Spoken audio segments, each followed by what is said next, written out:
Sometimes statement may not be clear, but there is always a deeper understanding. It is not just about the who said what. The whens, hows, and wheres are equally important. Join me on a whole new journey in the conversation with Augustus as I bring you discussions from religion to politics,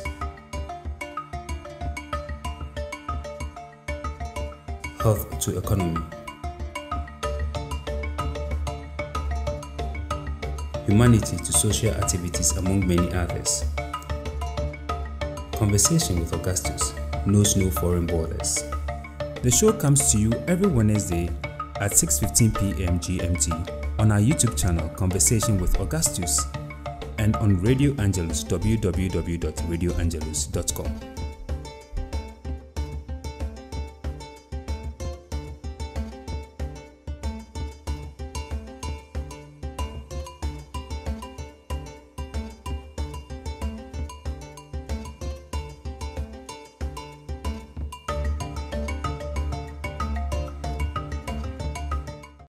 This program is sponsored by Safe Life Experience Consult Limited. Contact them for all your travel and tour needs, as well as your events.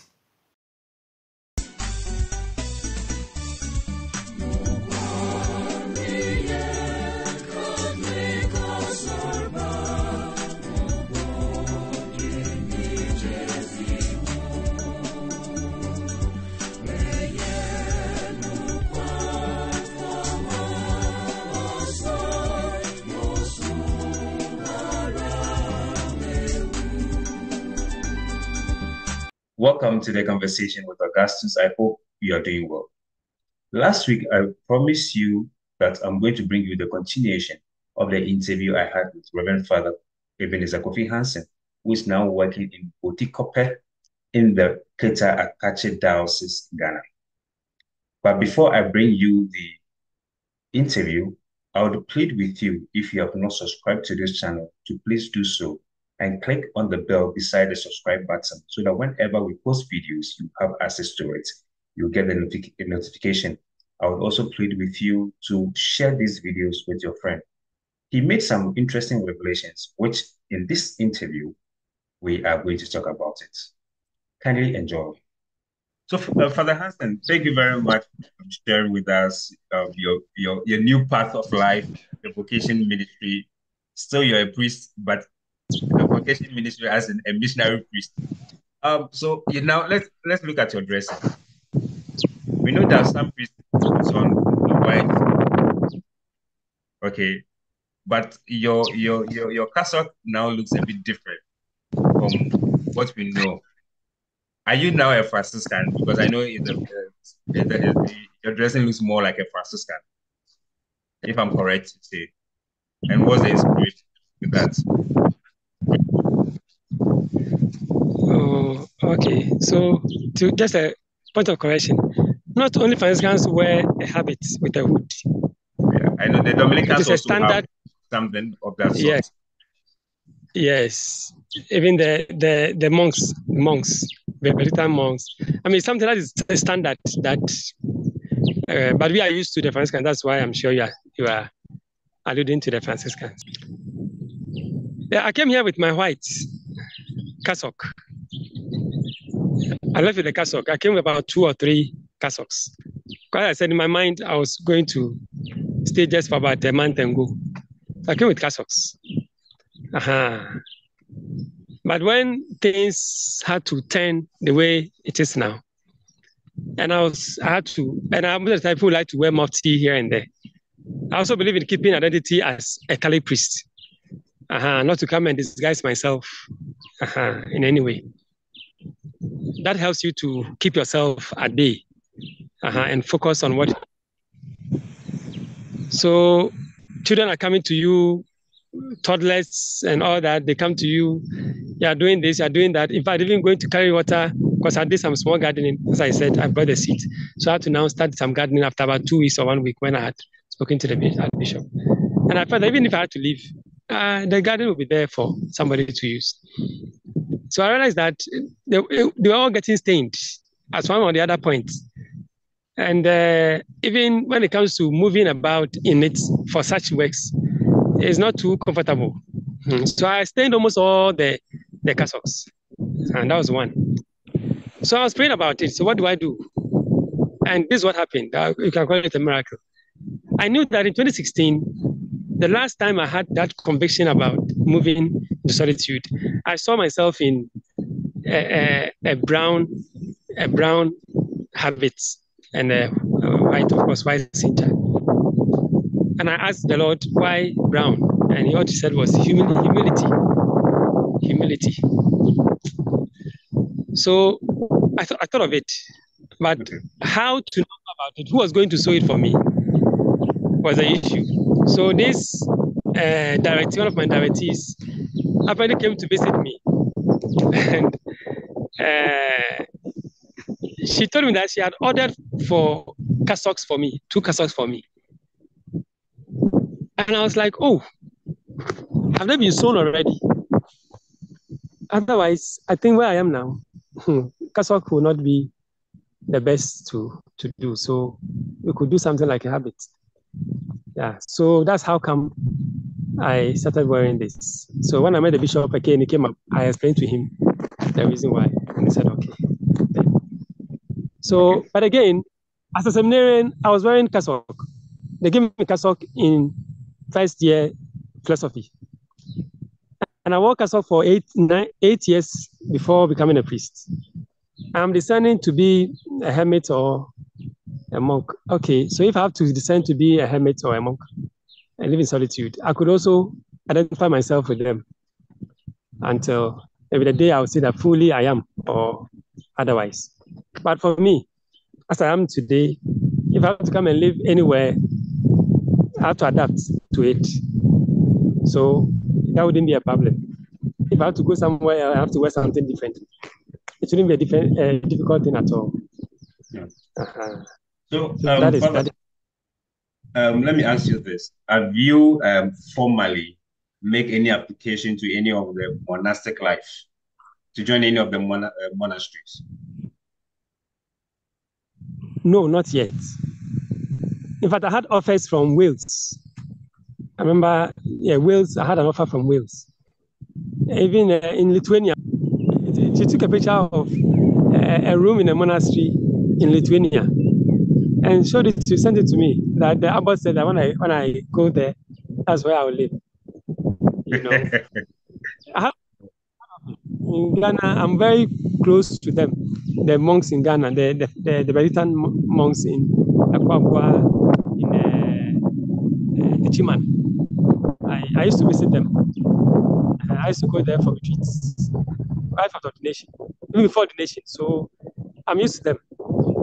Uh, if the Lord says I should go there and I move out, I'll go there. If He says I should stay here, I have no belief I have to go back to anywhere. The Lord is the one moving us, so His will be done. Okay. Thank you so much, Father Hanson. But let me also find out from you.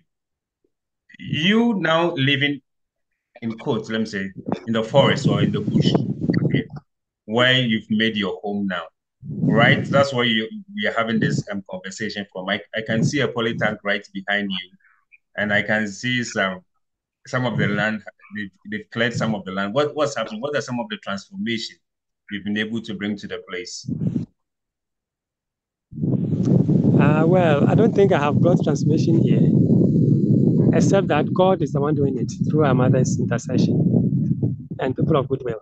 Because when I first came here in 2021, 29th of August, and that was the day I converted. It was the 25th anniversary of my conversion that I I came to bless land here for one lady called Doreen, Bishop Monsignor Quay's niece.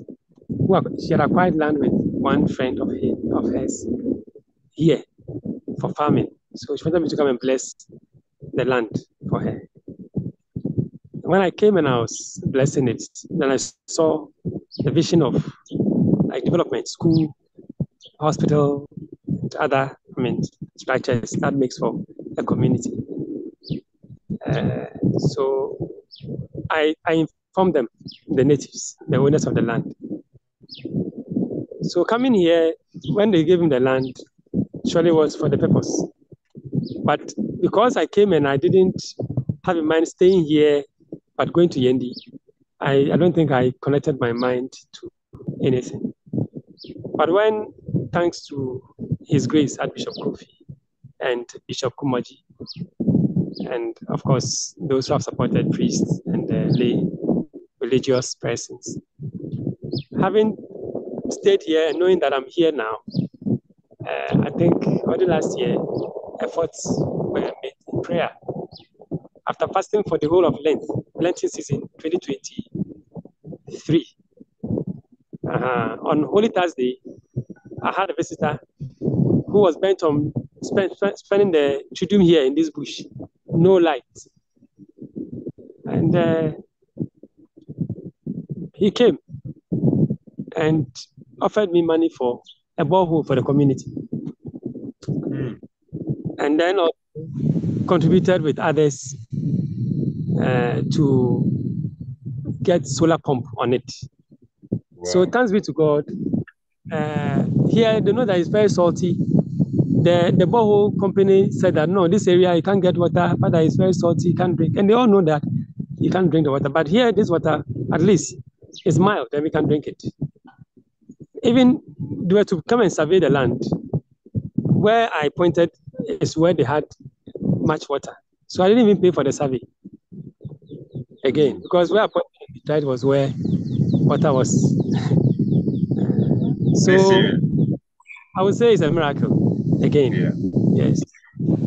If it happened in the past, it can happen today. So it's not me, it is Our Lady, it is the Lord who uses human beings as instruments.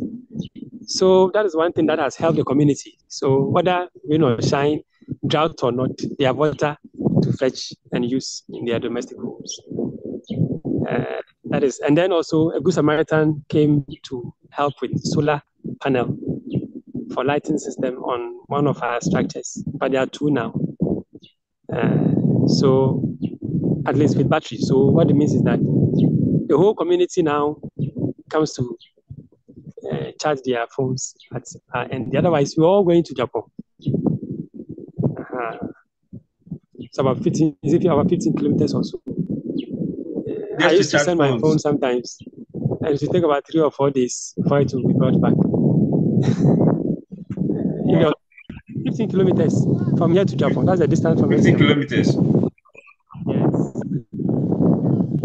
15. So you have to send it somebody, you send it there, and then they'll try to bring it to you a day or two later, depending. If it has light off, stays longer. But it was all for me to experience what they were going through here. It was not easy for them. But now we thank God and thank the Good Samaritan, one of the Salesian trained. At least everybody comes to charge they charge their phones here. To the glory of God, it's free of charge. You receive it freely, you give it freely. Really, yeah. Besides that, I would say that, of course, I've also had a gift from Deptraku, street lights, the 2 or 3 street lights, to at least help to brighten up the environment a bit. Yes. So in terms of lighting, we are off national grid. This area, this whole village is off national grid, and yet it's not far from Akuse. You can see the talons, but they are off national grid, not far from Japan too. So without it, you can imagine how they have to struggle. So that's for electrification, at least like a lightning system. So for us here, the lighting system here now is a great light. As they said, people living in darkness have seen a great light. So we have seen a very great light. But our greatest light we know is the sun. We make good use of the sun in the day, full moon in the night, and we are fine. In terms of education, so in October 2022, it was raining heavily. And now my children, a few of them who were going to school at the village over there, it was raining in the afternoon. And I was wondering whether they were coming home or not. So I had to step out. I didn't come with umbrella. I didn't have any, come with any, how do you call it, raincoats. So I set off. It was raining. I walked through. I didn't know my bearings, but luckily I prayed. When I moved, that's why I met the children coming. After they had been beaten heavily by the rains, and they were still coming. In fact, I was so sad. So I went back to the altar and I got to my room, also very wet.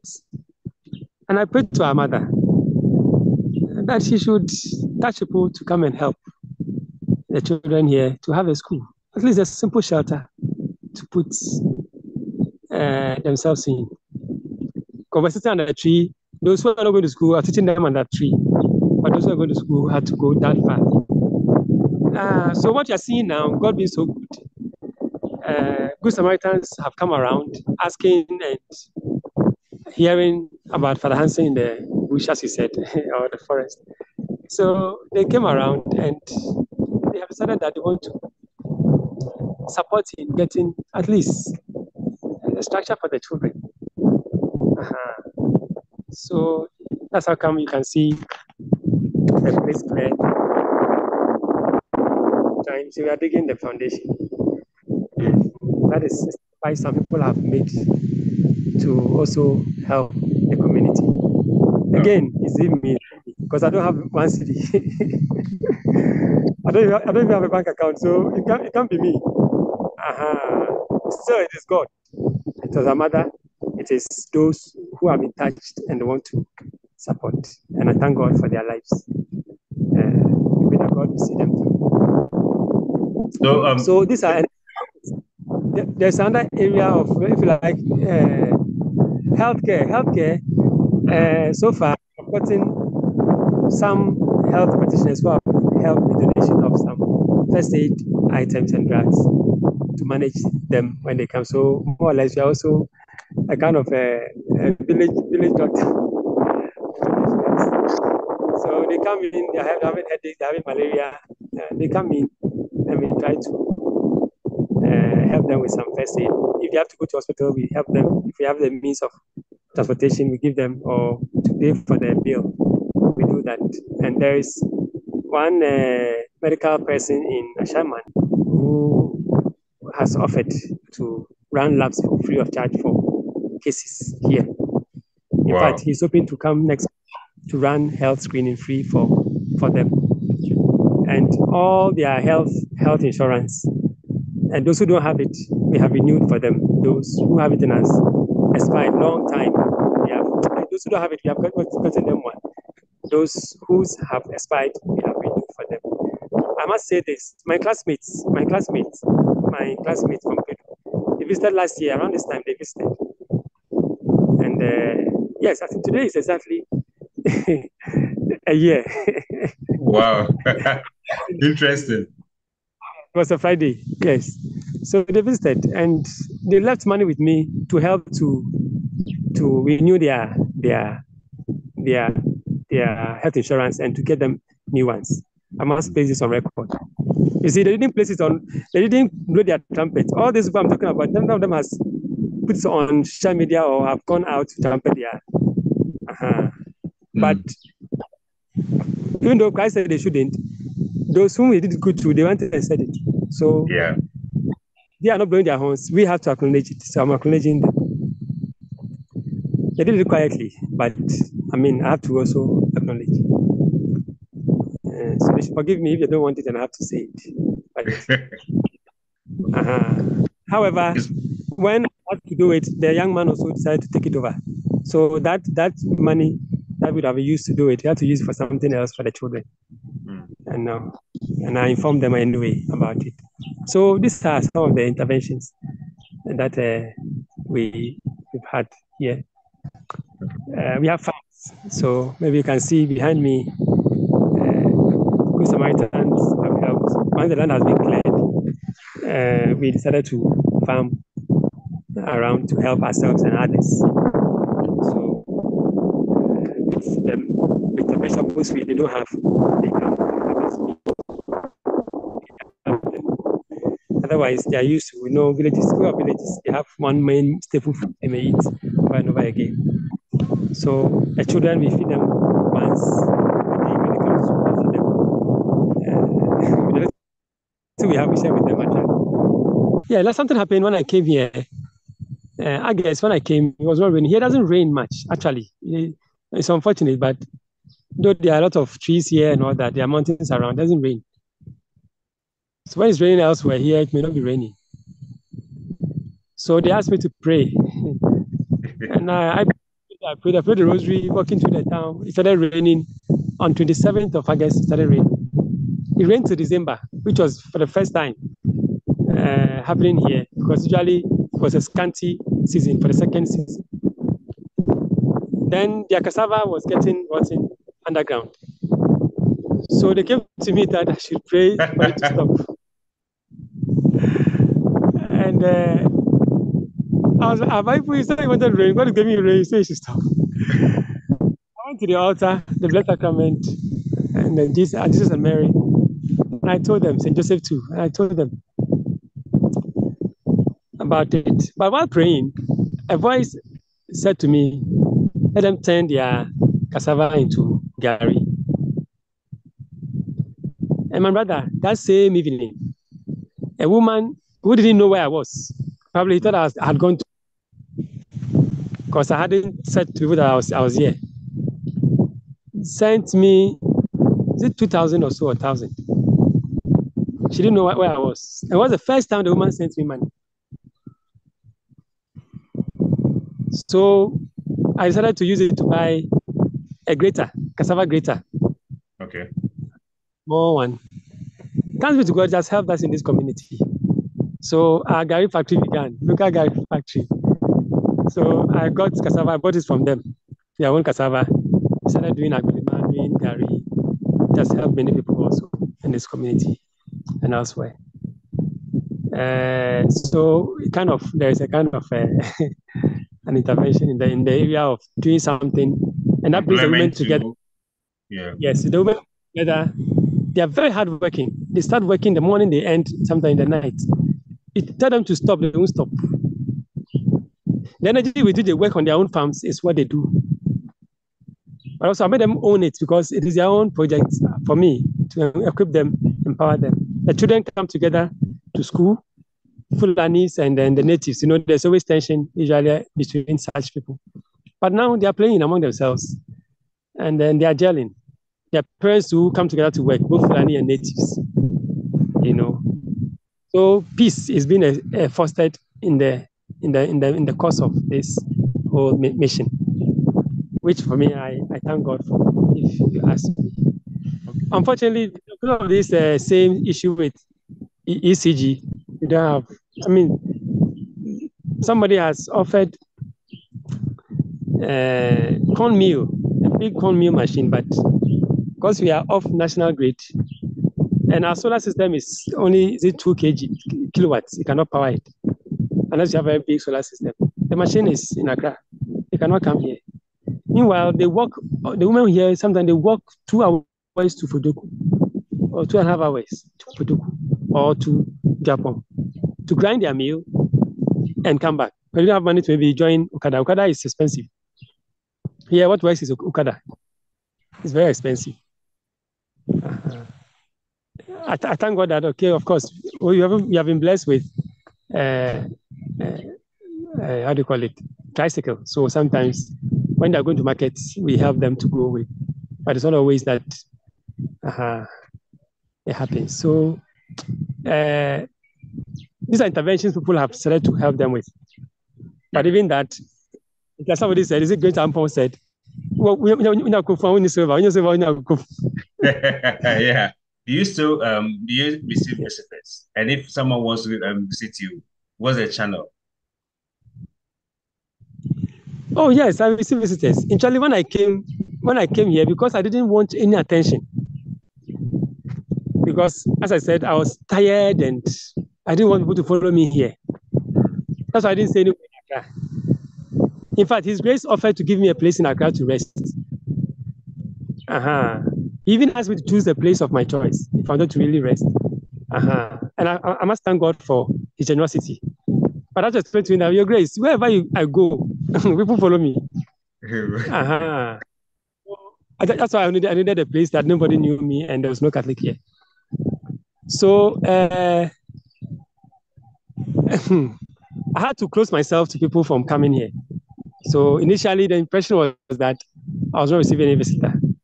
But of course, once Bishop accepted for me to be here in the meantime, Bishop Kumodi came here. Naturally, it meant that anybody could come. And in fact, my show director, Father Himfe, may he so rest in peace. Amen. When he finally agreed that I should embark on this journey, that if you think that you are going to rest, and that's why you are going there, be ready for more work. People will come to you where you are. So anytime I went to visit him in Cape Coast for short direction, I always reminded him of what he told me. That it looked like I was even more tired than when I was in Accra. But grace is the difference. So people come, yes. How? Once I'm here, those who know this place, yes, there's a Google map to this place now. If Butikope, and so they come, or City of God, Butikope, and then people come, or they call, and then once they call or they send a message, you want to come, why not? I can't stop anybody. Jesus Christ told the disciples, they were tired from pastoral work, let's go and rest and eat. But that's when people went and met him. And then that's when he had to feed he fed the 5,000. That's when he fed them. So you can imagine the disciples, how they felt. We are tired from pastoral work. We should rest. We are not going to serve people. They didn't even eat before. They had to feed them before they will eat. So, as my letter said, I have accepted, if it is God who will bring anybody for any work, why not? Otherwise, we are praying for the church. We are praying for everyone. Father Hanson, please, you working in the bush. Definitely in the bush, there are wild animals like snakes and stuff like that. Have they visited you before? Oh, yes, they come often. They are my friends. Yeah. They are my friends. In fact, I want to pray the day I'll get is what do you call it? Is it isn't that is like a helicopter? What do you call it? Drone. I will use it, or somebody can use it to try to capture all the animals here. I mean, we have beautiful animals here, wild, and it's with snakes. There are different types of snakes here. They visit me. I mean, when I moved from where I was at first, I entered into a tent. They came around and they would go. Where I am now, currently, it was built without doors, but I just had needed a tent to put God, so that when it's raining, God will not be affected. The Lord will not be affected. So when there was no door to the structure, the heritage, oh, they could come. We are praying, I'm celebrating Mass, or I'm having adoration. They will come. And they will go same way. And one of them came in during adoration, and there was a young man with me. He was going for stick to go and kill it. I said, no. He has come to also pray. So I just ordered it to go back, and it turned. It had made about 1/3 of the room. It was going along the wall like that. But it turned the same way it came, and then it went. Wow. Okay. They come around, they are beaten by a scorpion. The children around, they walk barefooted. We walk barefooted. We have no problem. They are beautiful creatures. We have bush dogs, bush cats, civets. We have them here. God created Adam into a forest with all the creatures. What about the old man who has been here, but who has been here for 70 years plus? You can imagine then how this place was. Yeah. And he's still alive. Okay, further. Even now, condition, you can imagine then. Yeah. So, Mm. have you ever regretted your decision? No, no, not one day, not 1 second. And you're at peace with yourself, very happy. Very peaceful. Then, Father, can you give us your last words as we wrap up with this interview? Yes, I pray for everybody. I pray for our nation. I pray that we just do what is right. Because one thing that the Lord said in 2016 to me was about hunger, famine, which is staring at our faces now. And if care is not taken, what happened to God's children will happen to us. There will be hunger. I pray that God will have mercy on us. Uh-huh. That is one thing I would like to say. But I also want to pray for people in formation houses and even priests and religious actively professed and ordained. I pray because you see, we all have a path. Everybody has a path, but we all have to come together also to discern our vocation together. Being a vocation director before, and listen to people who come to me, either priest or religious or lay, seminarians, aspirants, you feel that people maybe have desire to live in monasteries, but they are in active life. And they feel that they've come so far to probably rediscover their vocation.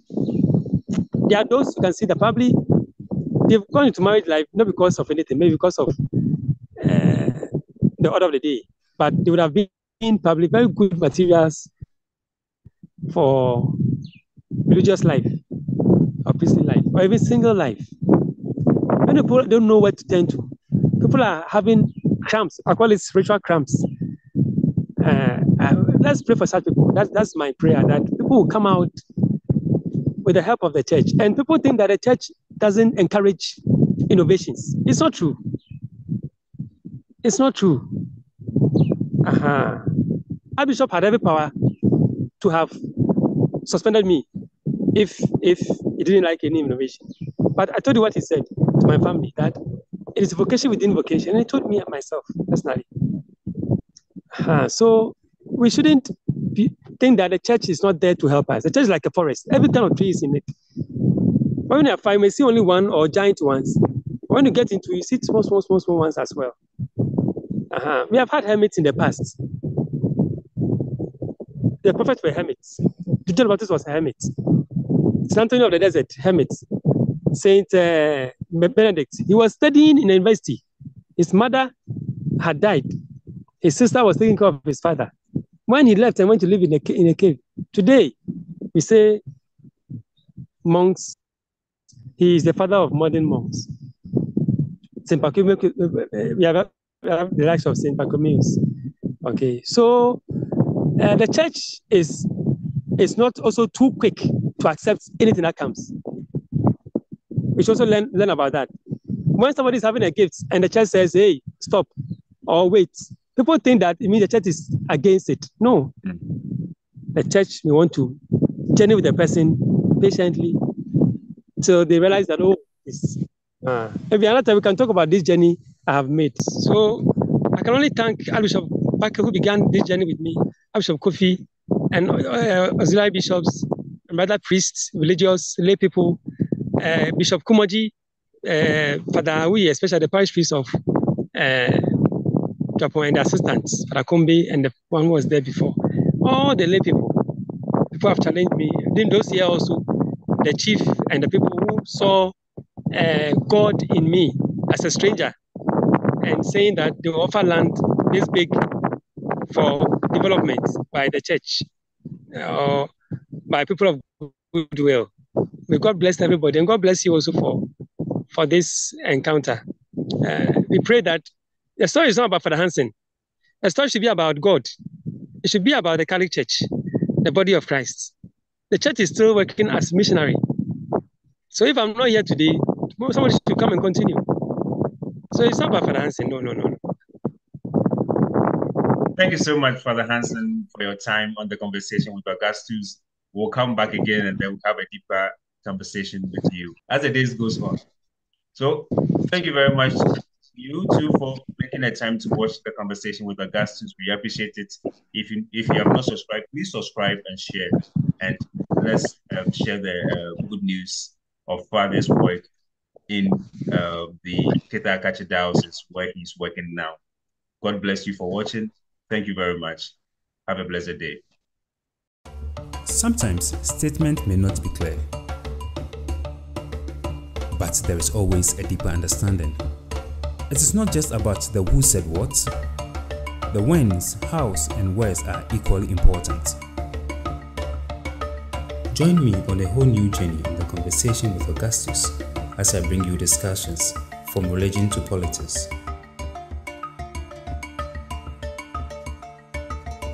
health to economy, humanity to social activities, among many others. Conversation with Augustus knows no foreign borders. The show comes to you every Wednesday at 6:15 p.m. GMT on our YouTube channel Conversation with Augustus and on Radio Angelus www.radioangelus.com.